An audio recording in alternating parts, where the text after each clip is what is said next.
Let's switch over here to some of the college game. Talk a little Duke, little Boozer. Cameron Boozer to me is just one of the best prospects that has come around college basketball in a long time, and really basketball as a sport. We were talking before the draft, generational, not generational. It's a big term, when like in my eyes, I can go either way with you because like Wembenyama, Kevin Durant kind of hits that level of like Shaq, once in a generation.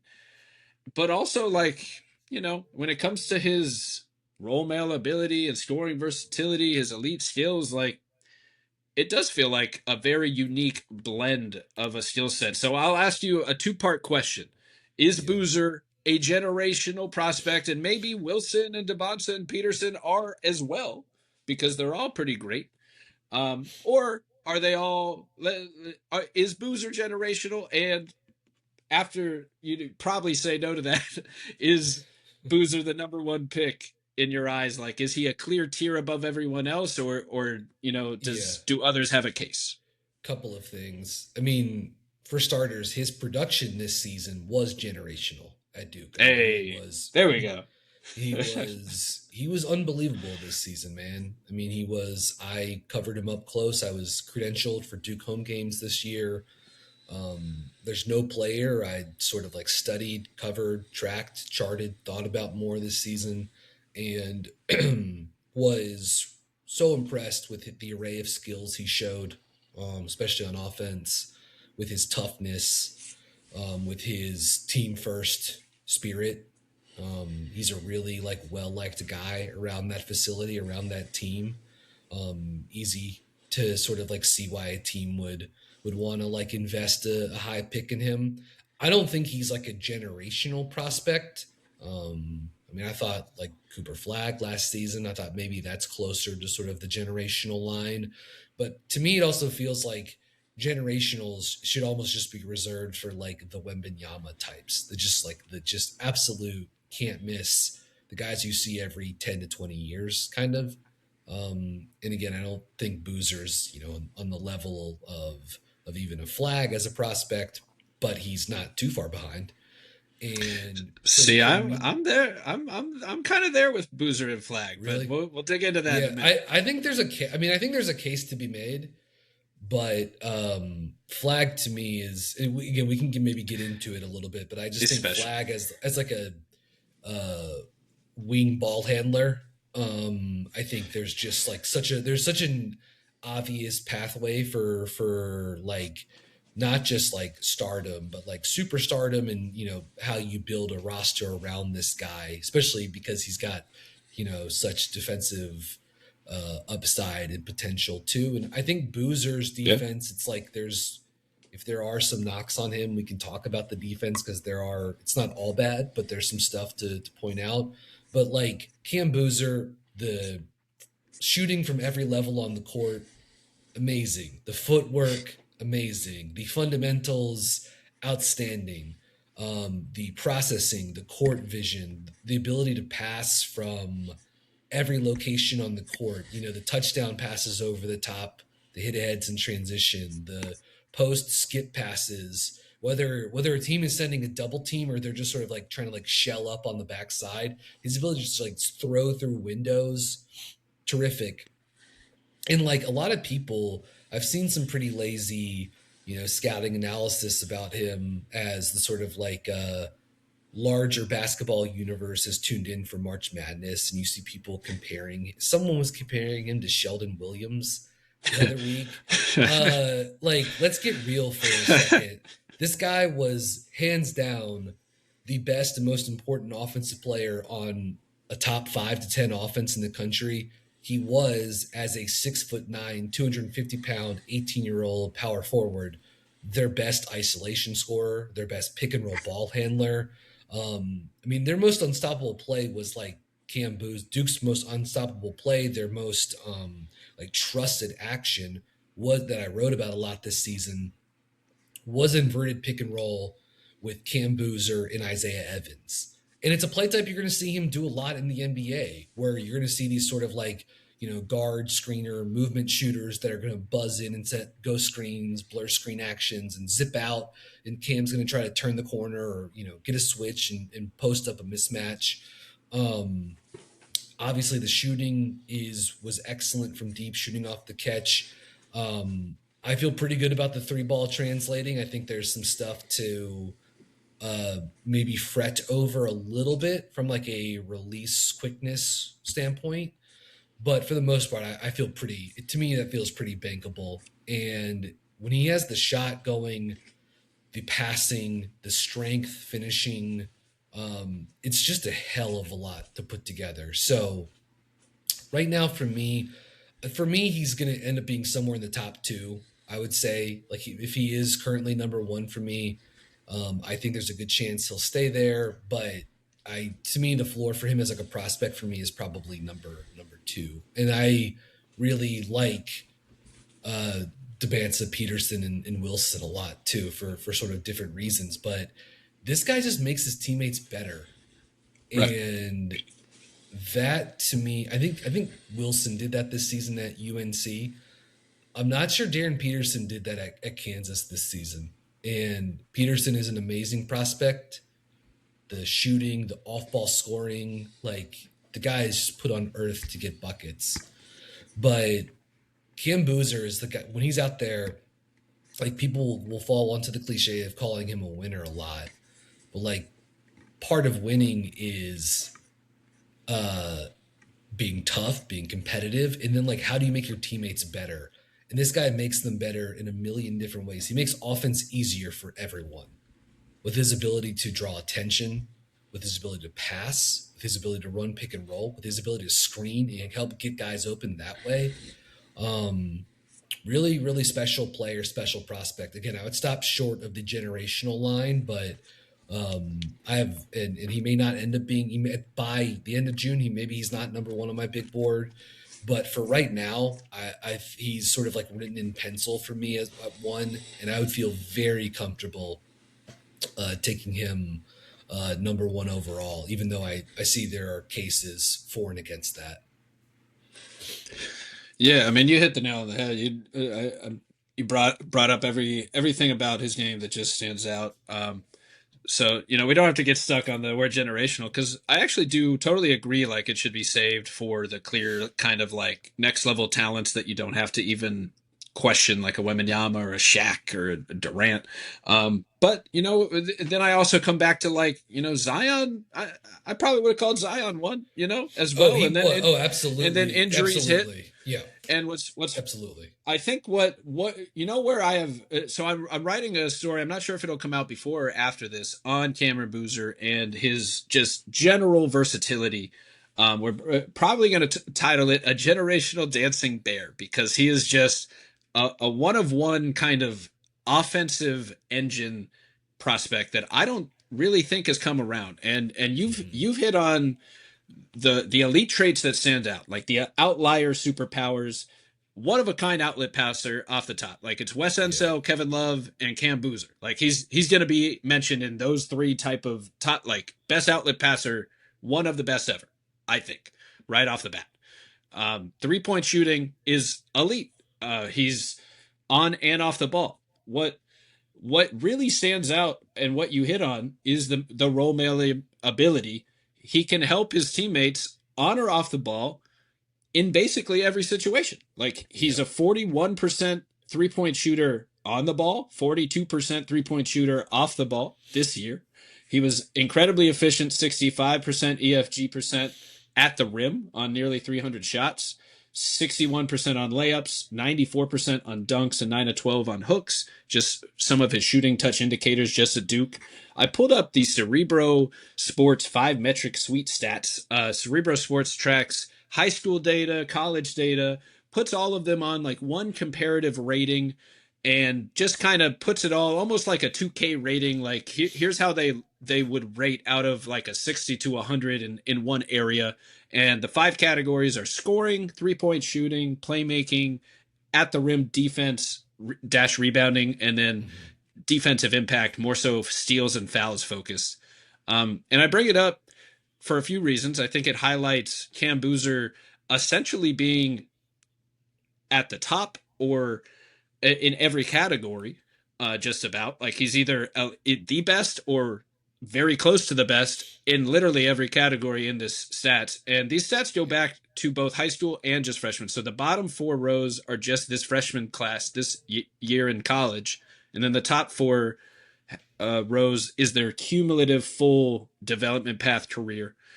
So I think it highlights stuff like, for example, Cam Boozer's 3-point shooting over the course of his whole career was only a 68, but it's gone up to 77 just this year at Duke, which represents some of the high volume percentage and efficiencies we were just talking about. And the CRAM is the overall impact. He had the highest overall impact this year via BPM as well, of course. One thing that really stands out. Obviously, his BPM is the second highest ever. Like Zion is the highest ever, but he ends up at second. One fun fact with that is via Chip Williams, Boozer joined Zach Edey and Steph Curry, who did it twice as the only members of the. There you go, 30% usage and 15 plus BPM club. I mean, you beat me to it. You knew the fun fact stat. Yeah. You know your Boozer fun fact stats, but you can go through all the ranks. He's basically first in like every stat that measures winning impact via like NCAA ranks and all that. Just incredible. Like try to put it into words, like the scoring, the efficient scoring versatility that he brings to just every play type, like over 1.0 points per possession in every play type. And no matter how they defend him, he's creating good looks. So one comp I wanted to bring up, and that I think might be the closest comp in terms of some of the skills, but there are skills that Boozer has that separates him from this comp, and that's Kevin Love, that a very popular comp. He's very high in like 5 areas. The comp is very obvious, like very high impact, elite rebounder, transition outlet, one of a kind passer, elite 3-point shooting touch, post up scorer. But what really separates them is the passing and the handle. Boozer, as a passer, 25% assist percentage to 14% turnover percentage. Kevin Love as a prospect was 14 to 15, so negative, while Boozer was nearly double. And what really, to another level, is what stands out is the handle that allows him to self-create everything. Like you mentioned, Boozer is an elite ISO scorer, an elite pick and roll ball handler. Like he can run either end of the pick and roll, throw down a dunk, or pop from three. It's literally just like Paolo Banchero and Pistons Blake Griffin as the other type of comps that come to mind of guys that can do all of those things, let alone like Boozer is the best shooter of them all and could probably be very efficient at all of them. And I wanted to bring up the Duncan comp that his dad brings up. It just says, just because of the, I think it's the feel that stands out, like the fundamental footwork, the feel for the game. You mentioned he's not going, like the defense is a concern. He's not going to be Tim Duncan on defense. I don't think that. Not. I like that's not what we're saying here. No. It is. Chance. Yeah, it's what Carlos Boozer said. I'll read the quote. You look at what Tim Duncan did. I'm not comparing Cameron to Tim Duncan, but he was another guy that wasn't athletically, quote unquote, a Kevin Garnett or T-Mac or Kobe or Shaq. But you know what he did? He won 5 championships in the era against those players, the Kobe's and the Shaqs, because of his IQ, because of his skill set, because the team would follow him. That's who Cameron is. He's a modern day version of that. So if you want to win, you pick Cameron. And he's like, in terms of winning, that's all he does until this March Madness event. 4 Florida State titles, 3 Nike EYBL Peach championships, 2 Team USA gold medals, high school natty, ACC regular season. You can add an ACC. You can add an ACC title. They did cut down some nets this season. Yeah, I was getting there. He was the first player in college history to be freshman of the year, big man of the year, and player of the year. Like, he's just what separates him as a prospect. We are now nitpicking among 4 possible stars in the NBA. Like that, what separates Boozer as a potential superstar to me, and what really does kind of put him in a tier, is kind of the stuff I just hit on that separates him from Kevin Love. It's the scoring versus it's the overall efficient scoring versatility, and I should say scoring creation versatility, the shot Yeah. creation, the advantage creation for his team in every situation, where he's combining quick processing, team first decision making, as operating on and off the ball, able to utilize his gravity on and off the ball to create advantages for his team consistently, where he can be a fulcrum of an offense because he's just a walking efficient bucket creator, however you use it. Yeah. And that like scalability, the malleability, the versatility, all these fun words to say like he can do a little bit of everything, and he's also really good at a little bit of everything and elite at a handful of things. It's just like the surest bet to be a star to me in this class, with potential probably as high as anyone to be a superstar as well, based on everything. I mean, Yep. the impact stats, the shooting, Yep. the scoring versatility, the two-way impact is what worries me, but he's always really high in steal percentage if I'm not wrong. And that really can help kind of, if he can force turnovers by playing team first defense within like a strong defensive scheme, that's where you can see like he won't, hopefully he won't be a negative. So if he's at least holding his own as a four and can force steals, that's where I do see a little bit of two-way impact, but you He got to also admit cleans. that He that also is a cleans. concern. He also cleans the glass too. I mean, he's just Right. an And that's that. outstanding positional rebounder, as Right. well And too. rebounding, like, obviously defensive possessions have to end with securing the rebound. That is where he kind of steps into that part of Yeah. the defense as well, is like we almost view it as a separate skill, but like his putbacks are very efficient. And I didn't even mention the actual points per possessions, but like it's literally 1.0, 1.2, 1.3 in basically every play type, and Yeah. it's 60 different 60 possessions or more of every play type. So like he might have been posting up 140 times this year, but 60 to 70 times he was used in everything: spot up, Yeah. ISO, transition, putbacks, running the pick and roll. So like this guy is like he just does a little bit of everything, and I think that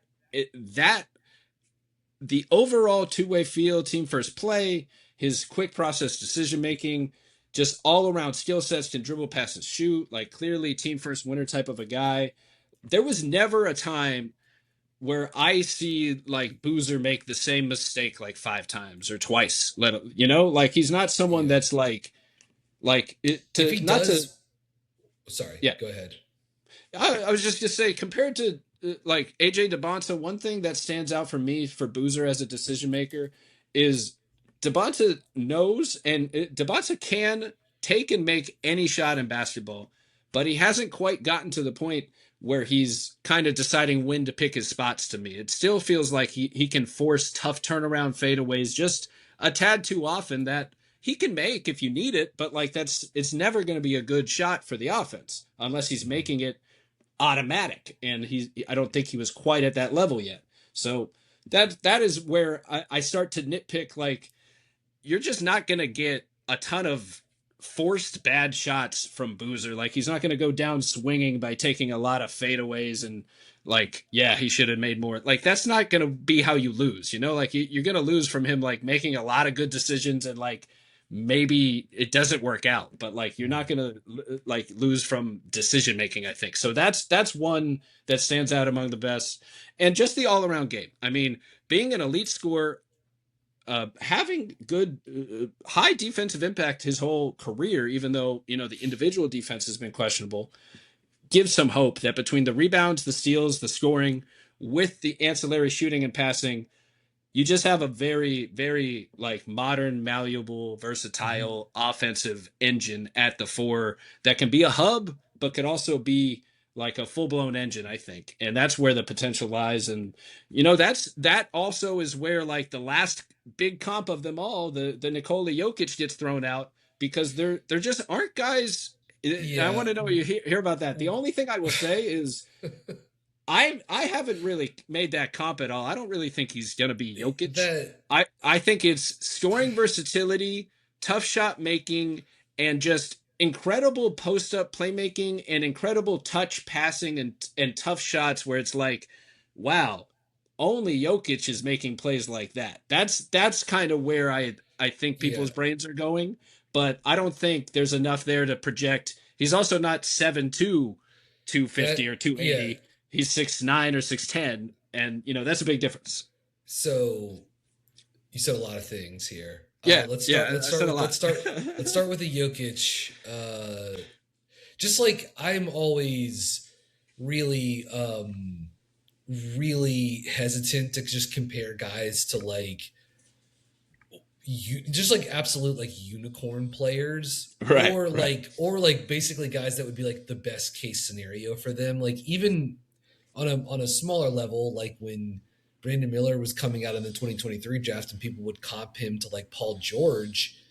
And it's like now when you see Brandon playing the way he does, you're like, okay, I could see that he had that, like he fit that archetype from like a gravity bending, malleable 3-and-D wing that could play on the ball some too. But you're like, he would have to hit like the 95th percentile or better to be this good. So, keep that Right. in mind. And like Jokic is like you'd have to hit like, the 101st, Right. you'd have to be an insane thing to do. And So it's you something said to do with that archetype, right? Like it's like, Paulo is called like, oh, he's got a mix of LeBron and Melo and Jokic. I don't think that means yeah. he's going to be those guys. It's just like he's not those guys. It's more I think fans get stuck on the archetype, and you're right, where it's that like there is a 50th percentile and a 100th percentile that are yeah. very different players on this archetype. And just like the size difference between like Jokic, not only is he like he's a like larger player, but then you have to think about what that means positionally for him too. Right. And even Denver As a as flat-footed four versus like a big traditional center. and even Denver with being able to like bookend the defense with Jokic at the five, like they have still had to be like very careful with how they've built the defense around him, how they've glued Aaron Gordon to him in the playoffs, and how they've schemed it, and how they've had to like occasionally cross match with Jokic or use zone. And it's harder to do that maybe with someone like Boozer potentially. Now a couple of things because I do want to talk about the defense, but let's just like I do want to talk about the poke a couple potential holes into the case for him offensively. Yeah, please, please. We are Just here because like, to fully dissect the draft profile for Cam Boozer. Why should teams draft him, and what should they realistically be worried about? yeah, I think there is something to be like he wasn't like a bad finisher at the rim this season by any means. Maybe I think when there's a notion of like a dominant, front court prospect, you expect him to be like an elite rim finisher, and he's not. He gets a shot blocked a lot. You saw it in the game against UConn. In like I do appreciate that he will continue to go in there and he's going to continue to mash. You know what I mean? He's going to try to go in there and barrel his way in, and he drew a ton of shooting fouls this season by doing that. But like he, the length athleticism quotient is about to go up for him, soon. Yeah, And I don't at all think there's like I'm not worried about the sort of like man child, like sort of like overgrown guy playing against weaker, smaller kids, and he's just playing bully ball all the time. Like that's not him either. Like he's got tons of skill and craft to his game and shooting, upside and expertise. But I do think there is something to be said that like he can struggle to generate elite lift around the basket or in the mid range. And he is someone that doesn't like always create easy separation. Um, yeah, I talked earlier about the sort of like pick and roll with he and Isaiah Evans or sometimes Caleb Foster this season too. And that was a money play for them this year.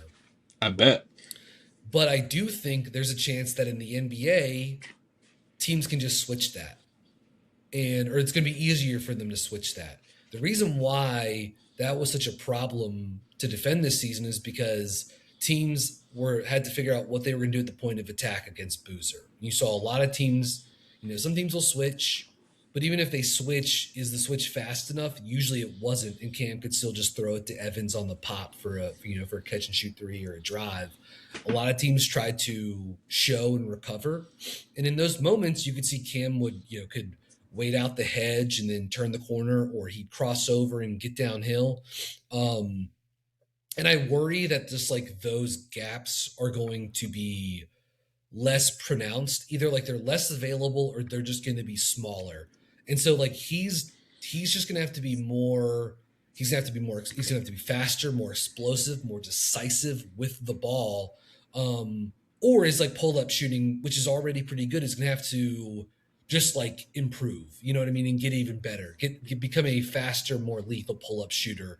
That's going to really like teams that want to go under those screens or switch or whatever. Like if you can stick the jump shot in front of those coverages, then you can really complicate things. So I think there's still some stuff. So like for me, him as like a like ready-made hub who you throw the ball to and say like figure it out in isolation in the pick and roll. Like I think he can produce good offense already, but for him to become like a guy that has a like top 5, top 10 offense like orbiting around him on a year-to-year basis, like he's gonna have to. I mean, no, duh, he's not even 19 years old, but like he's gonna have to get better at some of these things. You know what I mean? Like he's gonna have to get a little bit more refined. Like some of the stuff feels, in terms of like on the ball creation, like doesn't feel as like fluid as it felt like for someone like Flagg last season. And even he had his issues, attacking switches during his freshman season at Duke. But with Flagg, this sort of like slippery wing that could like get into tight spaces and could run by guys. For me, Boozer, it's harder to get into those tight spaces. It's harder for him to go by guys. And yes, he can use his strength to like chisel away. He can use his footwork, but it just to me it's gonna be a little bit more difficult for him to like access some of those lanes. And we'll see. Maybe he comes back next season. He's a little bit lighter. He was playing at two. He was playing pretty heavy at Duke this season, and maybe that helps him get half a step back or something like that. So I'm not like worried about it, but like I do think there's a case that like he does just sort of like teams are able to switch or close down gaps on him quickly if they do go into rotation, and that makes it tougher for him to like bend defenses and get two on the ball. When he bends defenses and gets two on the ball, he'll pick you apart all day because he's an amazing passer. But Yeah. I worry that just like some of those advantages are not going to come as easily for him, and that's going to create some not sticky offense, but just some possessions that look less Boozer level efficiency wise. And so that's sort of like where I'm at offensively with him. I feel very good. Like I think he's going to be very, very good offensive player for a very long time in the NBA. I think you're going to be able to build good offenses around him or heavily featuring him. But to me, it's not, like there are some potential pitfalls. Um, you know, if you go that route from like a team build standpoint. Yeah, that makes a lot of sense because I would say like it's not like his quick first step burst. That's not really like an attribute that's not him. That's not the thing Yeah, he's using compared to all the other elite traits, you know? So like beating a defender from the perimeter at the NBA level, I don't think that's necessarily his game. And to be fair, I didn't think the same as Flagg either, but he has proven that wrong a little bit yeah, as he goes, you know. So there is a little bit of both of these guys are super rapid development too. So like there's always the unexpected like, hmm oh, this guy just got 5% better at this skill that I thought he would yeah. never be better at, and now he's great at it. So my next question is about who you were just talking about. You know, Paolo came to mind a little bit there when you were talking about some of like where the things could go wrong offensively and where they could go right. I think there are some comparisons there in the idea of uh like scaling the athleticism. Like he's not the as you were saying, Boozer kind of plays under the rim in the post. Would you say like he's not trying to dunk over you as much as like play through you? Like he's Chisel hunting his way. contact. Yeah, Yeah, like the one play comes to mind where he was like backing down a 2-on-1 with post moves and gets blocked and then gets the rebound and puts it back in after like 5 different elbows and Yeah. post up fundamental footwork, and he just Yeah. forces it there. Like, like you said, you're not really going to be able to kind of like you necessarily brute your way through defenses at the Hmm. next level, but his footwork and skill are so clean that Hmm. like he's not a brute, as you're saying. He uses skill with his Yeah. functional strength to kind of power his way Exactly. through. Yes. Yep. And Yep. Yep. like he's really effective. So my question is about the general Duke number one top prospects. Just comparison wise, you've now seen, if I'm not mistaken, Zion, Paolo, Flagg, and Boozer. Jason Tatum. While and Tatum. Okay. And actually my first full season credentialed for them. I started my first when I was still in college, and I remember I was there probably for like a third or half the games during Jabari Parker's freshman season. All But right. I have been a full time credentialed member since the 15-16 season, which was Brandon Ingram, and then Tatum the year after that, Bagley Carter, Zion RJ, Reddish, I guess too. And then sort of skipped a year in terms of like the top prospect guys, and then Paolo, and then Lively, and then Flagg, Knueppel, and into Boozer. So it's been the last decade. It's been pretty insane, and I've left a lot of guys off, obviously. Those are the headliners for sure. Yeah, I mean the talent coming through Duke, especially last decade, is absurd, as you're It's saying. insane. And Yeah. the question is focusing on, let's say, the top guys, like the guys that were projected top three or so picks. Where does Hmm. Boozer rank in your mind among this list? There's a lot of talent, Yeah. and it's a little tough because I'm gonna try to get you to ignore how the NBA outcomes actually went and focus your brain on just the Yeah. Duke time, just them as prospects. So we don't know how Yeah. Zion's career goes yet. We don't know how Paolo goes yet. We just know how amazing they were at Duke. So where would you rank, let's say, rank Boozer's season, but also maybe as a prospect, which I imagine are kind of different things, Yeah. obviously. But it might fall into a similar spot. Okay. I probably have him third All right. behind like 1A, 1B Zion Flag. Mm. And then I would have Kim probably. I mean, Tatum didn't really get to play a full season. Paolo was obviously amazing, but I loved him as a prospect, and I would like for him to kind of get his career back on track soon in the pros. Not like he's been bad. Obviously, he's been highly successful for such a young player.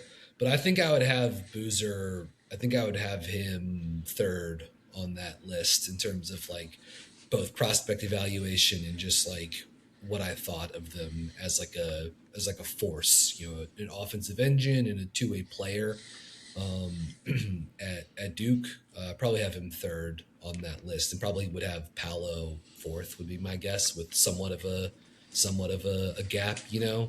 Like it would be to me like Zion. I remember having these discussions last spring, summer, comparing Cooper to Zion in terms of like prospect evaluation, and to me, it was like Zion just had this like when he was in college. I mean, it was the most amazing thing I've ever seen in basketball was him. Like up close, it was nothing like it.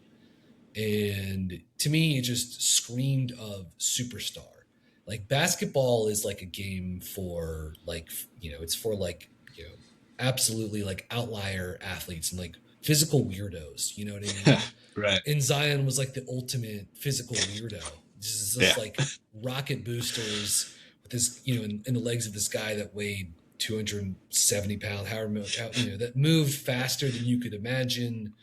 Right. If Um, Draymond was throwing down windmill and just, dunks, yeah, like, and just, where did that come from? there was no comp for him physically or archetype. And so just like, to me, it was when you have a guy like that who has like elite one of a kind production, super competitive, then also has this like elite athletic profile of which there is no comp for, that to me just like screams like high end superstar. Cooper, obviously like another like, A level prospect. easier to sort of like forecast, but only because like he's this like archetypal two-way wing, like 6'9", long, athletic, super competitive, fluid, good shooter, amazing passer, excellent decision maker. So Cooper felt, for lack of a better term, like it was like a safer, more bankable thing. Just like was like easier to sort of like project what the next like 15 years would look like for him. For Zion, I remember being like, am I seeing one of the greatest players ever? Like that's where I Sure. was at. Yeah. From afar, it felt like that too. I mean, It, just watching him on TV, like he had that it factor. it's hard to man, it's really hard to, especially now because it's been a while, but just like what it was like covering him up close, like the way he would just like tilt the floor. Like Right. I've never seen anything like that. I've never seen anything like that before. And I've seen obviously amazing players up close and guys that required so much defensive attention for teams to stop them, but I've never seen something like that guy. It was just it was it was seemingly out of a video game. But Flagg was the one guy who I've seen up close since Zion that could take over athletically like that at a Duke game. And I would say those were the two guys in like the decade or so that I've been like credentialed and covering games up close. Obviously Cameron is like a very loud, uh, great gym to watch a game in and gets loud all the time.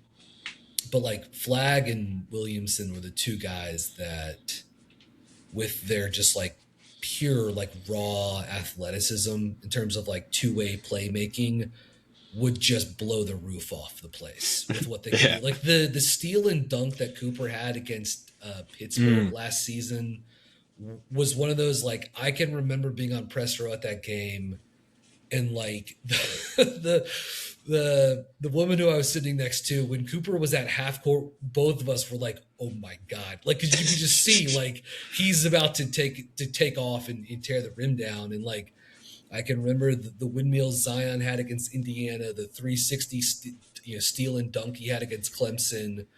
There's one angle of the windmill that Zion had against Indiana. You can see me on press row at that game, and I am like openly cackling because it was such a ridiculous play. Um, so I would have like a bit of a delta between that tier in Cam, but obviously from like a, depending on what numbers you're looking at, he had a statistically superior season compared to those guys in some ways. So Yeah. he was awesome, but he certainly, like, his highlights, and he had plenty like highlights. They're just not. He's not the above the rim, ceiling rattling, athlete that those guys are. It doesn't mean he's not an amazing prospect. He is, but it's just different. Yeah. Yeah. I mean, the next level athleticism definitely makes a difference in all these things. Um, what is there anything that did stand out about Boozer compared to all the others? Um, I Like any think traits or skills so. or anything? This is where he and Flagg felt very similar to me, which was their decision making was so good, um, Yeah. so fluid. Both those guys mapped the floor really well. Now I think Duke under John Shire does a really good job in terms of like being, um, intentional with its spacing. So like their star creators, they know where the off ball guys are going to be. Like guys are running to spots. It's not random. So like Flagg would make passes last season where you were like, how the heck did he know that dude was there? And you're like, well, he just knows someone's filling the corner. He can just treat. That's why he can spin on a dime when he's going full speed and just whip a skip past theirs, because like he knows Sion James is, or Tyrese Proctor is going to be there. Um, but those guys, like their ability to make quick, snappy decisions, that's to me also sort of like separates them a little bit from Paolo, who I also thought at Duke and I think in the NBA like mapped the floor really well and could be a guy that you could just really funnel offense through. But Boozer and Flagg, it is the absence of mistakes. Those guys make so many good decisions just like throughout the course of a 40-minute game. And they have the combination of like not just the vision and the processing speed, but the size and the touch and the velocity of as passers to just make every read. You know, they can just skip it over the top. They can they can throw over a double team. They can throw over a trap. They can kind of do it all. You know, um, honestly, Knueppel had some of that last season at Duke. He was in more of sort of like an off ball capacity, you know, but he had some of that as well. So that to me is the thing that like really stands out the most with Boozer. It's the snappy decision making that goes along with the ability to like read the floor, and then just like having the physical profile to deliver like timely, accurate passes that really like punctuate the brilliance in terms of decision making. Yeah, I'm glad you brought up the decision making as well. I had made this chart to highlight some of Ebuka Okorie's stats as a freshman and just kind of put in context some of the things that he did. But I also thought it highlighted Boozer and, as you mentioned it, Cooper Flagg, Mm-hmm. as this chart shows or tries to show it's NCAA freshmen since they started recording the stats. So really just since 2010, so the last like 16 years, and it just tries to show players that met Ebuka Okorie's level of like scoring efficiency, assist percentage, steal percentage, and BPM and overall impact. So just a small measure of decision making and feel in my mind. And what I also did was that's the minimum to put them on this chart. So it's a lot of high volume, efficient creators that create shots for themselves and others, score efficiently, have high impact, and help force turnovers. And then on the chart itself, it separates them by the amount of shots they took at the rim Mm-hmm. versus the amount of their turnover percentage. And really, I think this highlights the decision making of guys like Ebuka and Cambuser and Flagg, and then you got Fox and Harper and Flemings up there as well.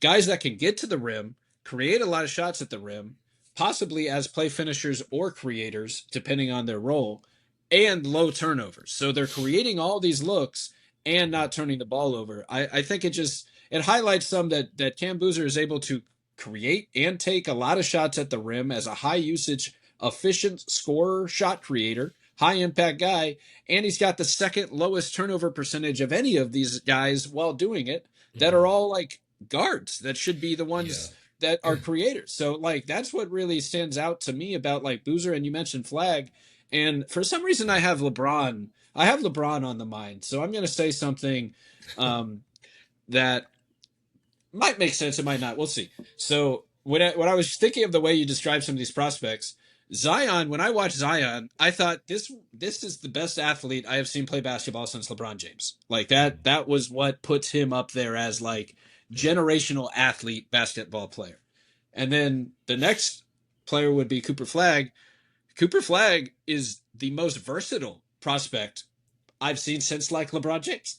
So Yeah. like Yeah. just to throw that out there, like I don't know guys that can bring as much defensive versatility and also on off ball versatility as Cooper Flagg. Now Wembanyama obviously is might be up there. We can come up with some other names. Maybe I'm being a little hyperbolic, but like these are the like that's how versatile and good they are. And so when I come to Boozer, maybe I don't have to say the best offensive engine since then, but I think he's one of them. I think Yeah. he's one of the most versatile, efficient offensive engines as a prospects that we've seen. And, you know, I can admit maybe I have a little bit of bias seeing. I got to see them in person in high school, Flagg versus Boozer, and I went in expecting Cooper Flagg to like blow me away, and I was basically equally blown away by Boozer. Like, if anything, I came away thinking Boozer might actually be the better offensive engine at the NBA level just because of all the skill, and he brought a lot more on ball downhill force and playmaking than Flagg at the time. But Flagg has made such incredible Yeah. development since then, Yeah. especially as an on ball playmaker, like running pick and rolls, like you mentioned, making the reads as an on ball playmaker. Like, I foresaw him being more as like a super connector power forward, but like he's Yeah. like he's an on ball guy And at some point. Like he might not be primary heliocentric Luca on ball guy, yeah, but maybe it's more like Franz and Franz Wagner in Orlando. A lot yeah, of pick and rolls and able to score that way. But I still there is something about Boozer being so efficient across the board as a scorer, but also as a creator, where like the points per possession gets better when he starts passing the ball out of the post or out of a pick and yeah. roll. It's just it's so that It's because efficiency it's because really those shot. highlights two-way fields. It's just because like those passes are going to turn into. And part of this is like Duke's system and sort of like the areas on the floor they're going to target, but some of this is like, I mean, it's going to translate to the NBA too, because they're going to be targeting the same areas and help's going to come from similar areas, all that sort of stuff. But just like the shots you get off of those types of plays, it's like, dunks and threes, right? And so like Yeah. you're just going to you're getting the most efficient shots and he can make those passes. Like he's going to see those guys, he's going to make those reads. He's a really willing passer. And I think I touched on this a little bit at the top, but just like got to spend time around him this season. You've obviously gotten to see him in person a fair amount too. Like he's hyper competitive Hmm. and a really well liked teammate, Oh and yeah. he's got like the right um, he's got like the right stuff. You know what I mean mentally that will help foster in all of this like incredible physical ability that he has too. I think between the ears he's really good, and he's a leader too. Like this is a guy that I think took on a leadership position with this team throughout the season, and I think that's going to really like if this is going to become a guy who you're going to build teams around, and he's going to be a guy that like leads your franchise into the playoffs and all those sorts of things. Like he's got uh, like the moxie for it too, and that's not as important as some of these other things we're talking about, but it's not nothing. And it's probably for me, it's also worth pointing out with him too because it's another like strong suit of his. Yeah, absolutely, absolutely. I mean, the guy's a winner at every level, and same as Caden Boozers, by the way. Shout out to his teammate. I wanted Yeah, to, just say that, like, talking about leaders and leadership, like Caden Boozer publicly took his loss very hard on himself yeah, after a big moment where he could have maybe done 50 different things, who knows, with the yeah. ball, but plays happen, crazy plays happen. To me, they're not anywhere near there without Caden, No, giving them a chance, stepping in the middle of what the season. Can you what touch he on what he meant to that team? what he did, I mean, he was like a solid piece for them all season. And but Caleb Foster, their like veteran junior point guard, had really taken like he had become like the guy for them at the one. And the one spot was kind of like a not even sort of like a normal point guard role within Duke's offense. They run so much five out. They would play throw much so much through Cam Boozer, Patrick Ngongba, and Malik Brown. They're all of their like fours and fives, and those guys are very good, five out initiators and passers. Um, but Boozer all season would give them a spark as like a driver off the bench. This sort of like connective hit ahead passer in transition who could be a paint touch for you offensively. And they would usually, when he would come in, they would run more, 1-4, 1-5 pick and roll with, Caden Boozer and Pat Gongba or Caden Boozer and Cam Boozer. And he can get into the paint and he's got good size, can get downhill, can do damage down there. And the way he stepped up for them in the postseason, him, Caleb Foster fractures his foot in the last regular season game of the season, the win over UNC, and they go down. They go to Charlotte.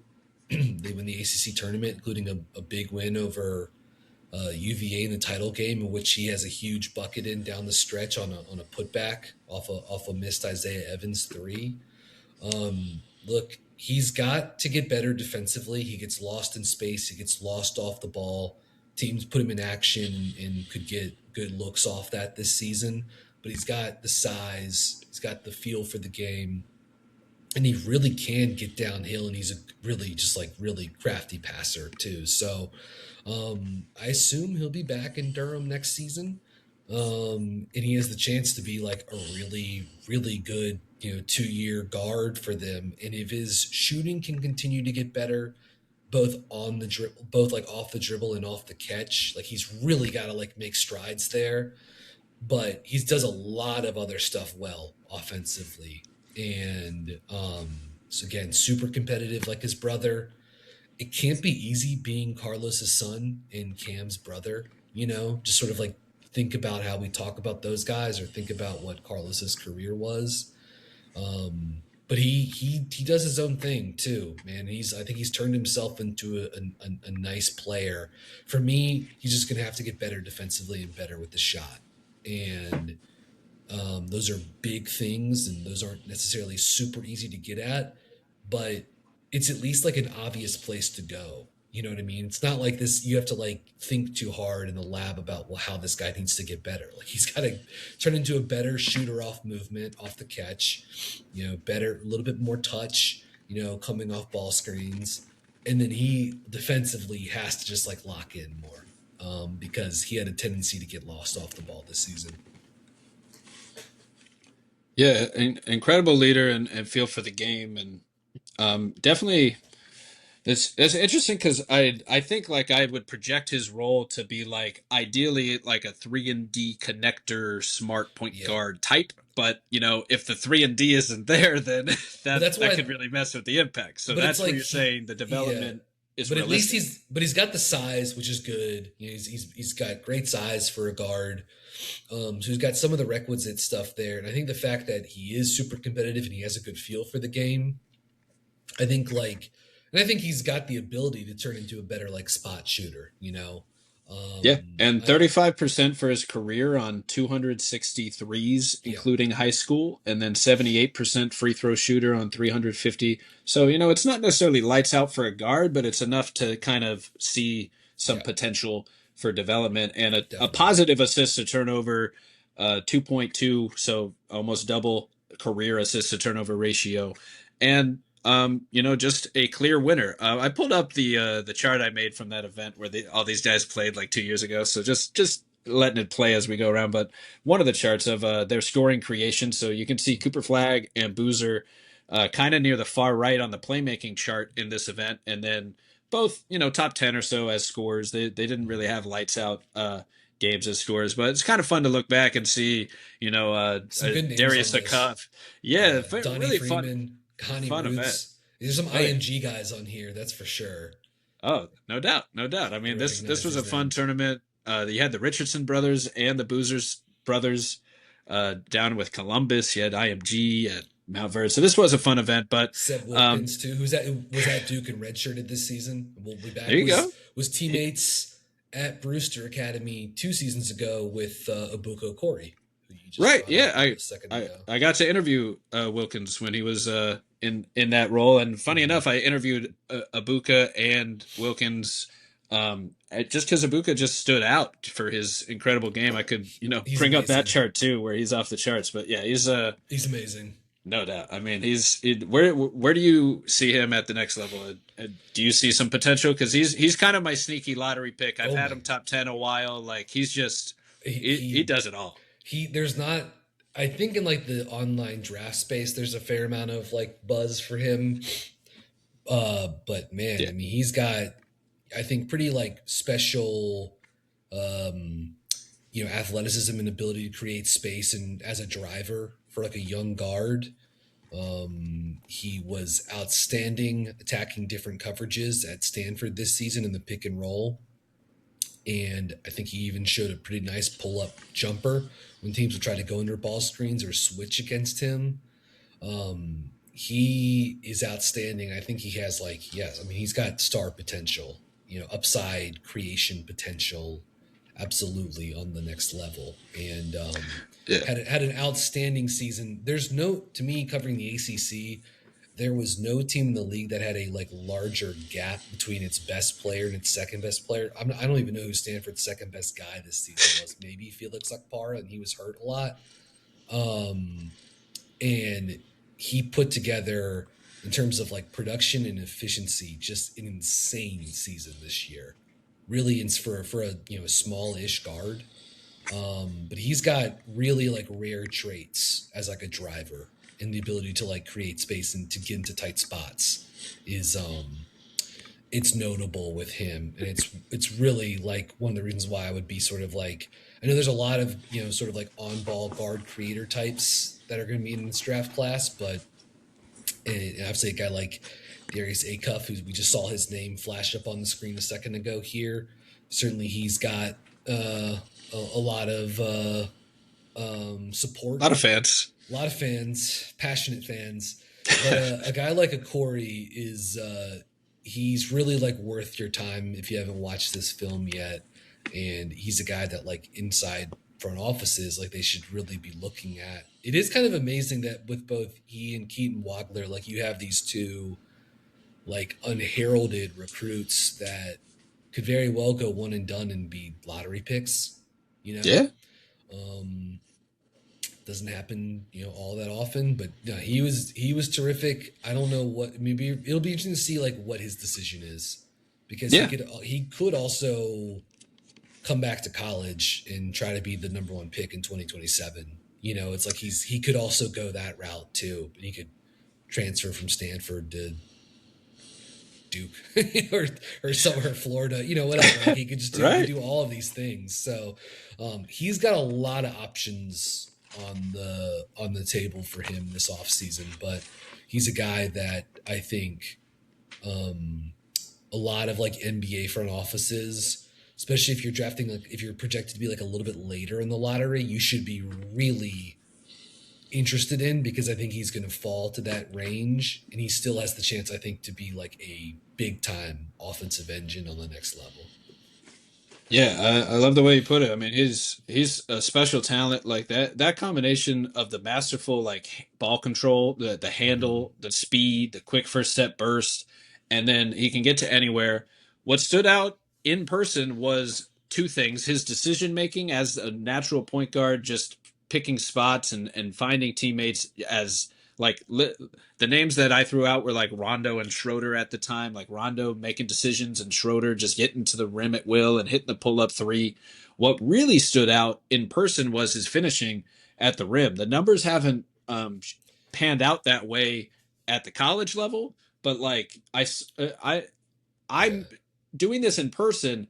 One of, if not the best finisher at the rim that Yep. I caught, and maybe it was just a hot weekend, but it wasn't just one shot, it wasn't just one game, it No. was the whole weekend, and it was just masterful finishing, like Kyrie-esque level handles and crazy He, angles of finishing, and that's the name where the star potential comes to mind of like, and I have this graph pulled up. Let me just phrase a little, back up, zoom out a little bit, and say this is meant to show how great Okorie is. So yeah. it is it is not just a very general, like this isn't a normal graph you'll see. This is meant to show, of all these guys that do all these things with the ball in their hands, he's by far the best turnover percentage, especially among the guards here, like a full 4% better. And he's while also getting to the rim more often than all of them. So Mm-hmm. he's driving, taking shots at the rim, and not turning it over, and he's bringing everything else in all the efficient scoring creation. That to me is like where the stand like really stands out about his the decision making feel and the ability to just execute without turning it over. That doing that as a, literally stressing this point again, as a one man army too. Like And Kyle 6 foot flat or 6'2". I think he's in six Kyle, two. Kyle Smith at Stanford is a great coach, but this was a pretty barren roster this season. And Corey, he was on a per possession basis, the second or third best player in the ACC this year. Like Boozer, then probably Caleb Wilson, and then probably a Corey. Like that's how good he was as a freshman guard with not a ton of help. He's got incredible touch. You talked about the handles, some of the best handles in this draft class. Like as soon as he The gets out, mixtape, the mixtape it's goes insane. You got to and see he's the got mixtape. great balance, and he pairs all of it: the speed, the balance, the touch, um, and that's what makes him such like an explosive like live ball driver and downhill finisher. Man, just so much fun.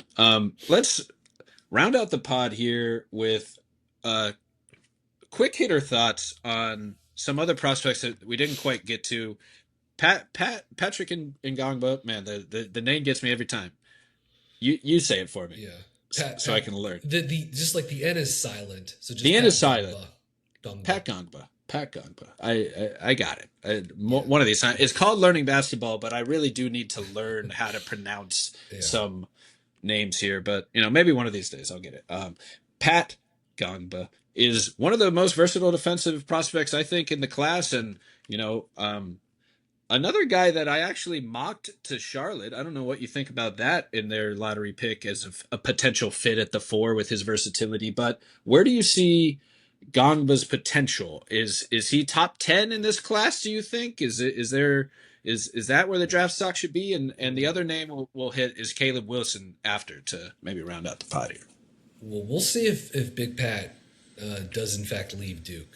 Um, Oh, I he think might stay. there's I think there's a pretty good chance he might stick around, come back for his junior year at Durham. We'll see, because his billing as a prospect might be too good for him to at this point turn it away. But Yeah. I mean, he's awesome. He rocks. My only real concerns with Gongba are like conditioning and his health. This is 3 years in a row now. He's missed going back to his senior year at PVI, that he's missed, big chunks of time because of a foot injury. Hmm. But he dealt with he dealt with foot injuries this season. His hands were basically wrapped all year too. But he's a 6'11", 260 pound,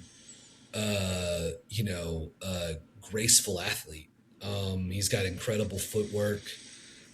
He moves, smooth mover. I don't necessarily think of him as like necessarily like an above the rim player, but at 6'11" with long arms, like he can really like close down the paint and be a dominant rebounder and rim protector. I thought he did an excellent job, sort of like back ending Duke's defense this season. He's got a little bit more scheme versatility than you might think defensively. Like he can late switch. Duke primarily used him in the hard hedge this season, guarding ball screens, but I think he'll be a drop 5 in the NBA, and he can do that pretty well too. Offensively, he's flashed, this sort of like pick and pop component. Right now, it's sort of more theoretical. Um, Again, not like a way above the rim sort of like lob finisher, but he can catch a lob on on an empty side ball screen, sets good screens. But the real like special part of his game is the passing. For a guy with this size and strength, I mean, he's excellent 5 out, face up passer. There's probably not like a better one in this draft class. Maybe Boozer, but like Gongba's like that kind of like face up passer, can pick out cutters, really good, really smooth, really built for sort of like 2-man, basketball. He and Isaiah Evans, I thought, had nice chemistry with that this season. And he just has an excellent ability to throw guys open into space. Duke runs a lot of 5 out split action cutters, and he's damn good at picking guys out for high percentage looks. So for me, with Pat, it's just like, I think for him, I think the mentality is going to need to change a little bit. Like I think he's got to become a little bit more like psycho competitive. And I think more than anything, though, he's just gonna have to get in like a little bit better shape. Anything to sort of like better the odds that he can just like physically hold up. Because really, my only hang up with him is the lower body. Hmm. Because this is like a nagging, reoccurring thing, and I think it limits him even when he is healthy enough to play. I think it limits him from like a mobility standpoint, and he's not as impactful as you would like him to be defensively, even though he's quite good at that. Um, so he's an awesome prospect. Probably wouldn't have him top 10, but he would probably be like late lottery for me. He would make a lot of sense for Charlotte as a player too. But I do think there's a decent chance he comes back for his third year at Duke, and the Blue Devils build the boat around him next season. We'll Hey, see. and D Rip coming to town, right? Duran Rippy Yep. Jr. That'll be electric with those guys. If But yeah, if that comes to fruition, we'll see. But yeah, that would be those guys would make for a fun pick and roll combination, or Rippy as and a maybe a cutter. Sebastian Wilkins plays too. We'll You got see. Yeah, he the would whole team be. coming together. Yeah, I mean they've got some decisions to make roster wise, but and I think it could be tough for them if Gongba doesn't come back for them to sort of like figure out who's going to be their like front court hub offensively. I'm sure they'll go looking in the portal too if Gongba doesn't come back, but um, stuff's going to start moving quickly for them, and Ngongba is like a big domino to fall in terms of like what their direction is going to go next season. Yeah, I mean, I think it's smart to maybe wait. I think any prospect outside of the top four is Hmm. probably going to make more money next year because it's just a lighter class, and Yeah, everyone's probably projected 5 slots lower than they would go next year. So like yeah, the only question left is like sitting down with your accountant, take Ebuka Okorie. Like I have him rated top 10 this year, but like you hmm, said, he might if he's gonna get picked, it would be like 15 to yeah, 20 probably. So you literally have to do the long term math between the early entering the NBA early to get your bird rights out of the way and get hmm, 7 or 8 years in so you can get that unrestricted deal at the end. I think at the end of the day, that's still the biggest best prize. But yeah, in terms of short term money, we were just talking about it during an interview on him that I was doing. Was he can make just as much money? He can make about 2 or 3 million whether he's transferring, whether he's the 15th pick in the NBA. Like it'll be around that yeah, much. So there's not necessarily a reason to jump just for that. But I think it's totally and on top of that, the draft slot itself, if he's picked 15 to 18, it would be a couple million. But if he's a top five pick next year, he could get 10 million per year, 15 million per year. So that could weigh into the decision too. And he's a smart kid at Stanford. Maybe he's just yeah, as interested in his education and stuff like hmm, that. You know who know we don't actually know what they prioritize in terms of these decisions.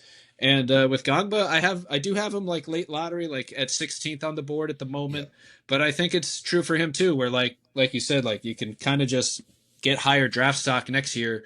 So you have to talk to your accountant. Is raising your draft stock next year going to make you more long term money over the next 10 years with hmm, that looming NBA deal than just entering now as the 18th pick, I think, or 15th pick, or whatever it may be. I think that's kind of the trade off because it is more of a real like NIL has worked enough to now make it a trade off where it's worth staying the extra hmm. year because that short term money is just as good, really.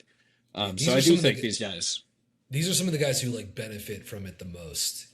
yeah, It really for guys like Gongba and Okorie, it's like every option's on the table for them right now. You know what I mean? right, And that's and and that's all of good. them are pretty good. You can kind of just sort of like pick your path. Yeah, As opposed to and sort of being like really routed and forced into having to maybe make decisions that like you either didn't fully feel on board with, or you felt rushed, or it felt like a little ahead of schedule, or whatever. But yeah, we'll see. Ultimately, for Gongba, to me, it just comes down to health and like this is a guy that I think needs to spend the next 12 months getting in better shape and giving himself every healing too. And who knows, he might need surgery this offseason as well, and maybe that will impact how he feels about the draft. Um, but like you could see a pathway where like if he comes back, he's in the best shape, the best health of his life. He's the number one guy on Duke. Anchors the defense, the offense, 5 out flows through him. I mean, you could see him having just a monster season if he could play 35, 40 games. And maybe that's a big if with him. So again, I would understand it if his team came to the conclusion like, hey, maybe this is as good as it's going to be from like a draft a draft potential. So let's just roll the dice. But he may also not want to spend like if I'm correct and I'm evaluating that like the most important thing for his career is like getting healthy and then getting into the best shape ever. It's like, well, where do you want to do that? You know what I mean? Maybe it comes down to that too. It's like, do you want to do that as on a crappy NBA team, or do you want to do that at at Duke? And so we'll see. The guy's got options, which is good. Yeah, that is good, and that does highlight that the NIL, while it has created chaos and around the landscape of the whole league, and it's definitely made it hard to keep your roster together. The individuals, it does help the Yeah, individual talent kind of maximize their options, and that I think is one of the biggest points. It's a guy like Okorie getting noticed and now having an offer at Florida State or whatever he's considering, yeah, to have that option. So that's big. One last idea. If you have a few minutes, you want to hit a few. I know we're going nice and long yeah. on time. If you want to I, tell, do you want to talk a little about Caleb Wilson or wrap the pod? yeah, I might need to wrap actually. I do need to actually finish up a little bit of work here this afternoon. Hey, So that's all if good, man. if we We've been putting in could, work.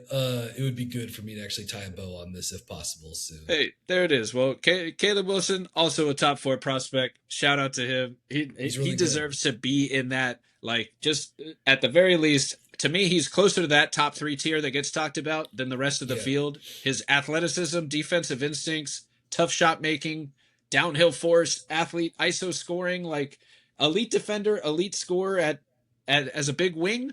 He's gonna get some love in the draft, and that's why. yeah. And I think those instincts are right up there as a defender with any of those top 4. So He just has the wanted to give him a yeah, nod. has the chance to be a special defender, like when he's locked in. I think Yeah, sometimes his attention waned this season, but when he's locked in, the impact, the havoc that he can bring as a steals artist, rim protector, defensive rebounder, guard different positions, incredible. And like I do think offensively he leaned maybe a little too heavily sometimes into this like tough shot making in the mid range. But it's like if this dude ever does become like a like star in the NBA, like he does have this kind of like fun mid range scoring component to his game, and like that's the province of stars in the NBA, right? The sort of like volume bucket getting in the mid range. So Wilson's awesome for me. The floor for him is the 4th pick. And yeah, I would be whatever team gets him is should be thrilled. He's a terrific player, also super competitive, good teammate, and like a guy that I think a lot of teams will be happy and lucky to bring in next season. absolutely. The I think he's 4th for the most part, maybe due to some of the playmaking constraints, but the tough shot making, scoring ability, like a big wing that can go to toe with getting stops and making tough shots. Like you might. I no, I'm not going to project him as Kawhi, but you think of that kind of a player with how you would build around a tough shot making elite defender, big Mm-hmm. wing like that can guard others. So that that's the kind of player you're thinking of archetype wise when you want to draft him. So had to give him a shout here to round out the pod. But thanks a lot, Brian, for taking the time today. No, always fun talking Hornets, catching up on all things Carolina hoops, Duke, North Carolina. Always fun. So thanks a lot for taking the time, and I'll be sure to get this up as soon as possible. Everyone, be sure to follow Brian Geisinger at Split the Action on Substack and I got your Twitter at here at bgeis_bird. So thanks again, Brian, for taking the time. Take care. Thanks for having me. It was good coming on. Good talking hoops as always. Yes, sir. Always fun talking hoops.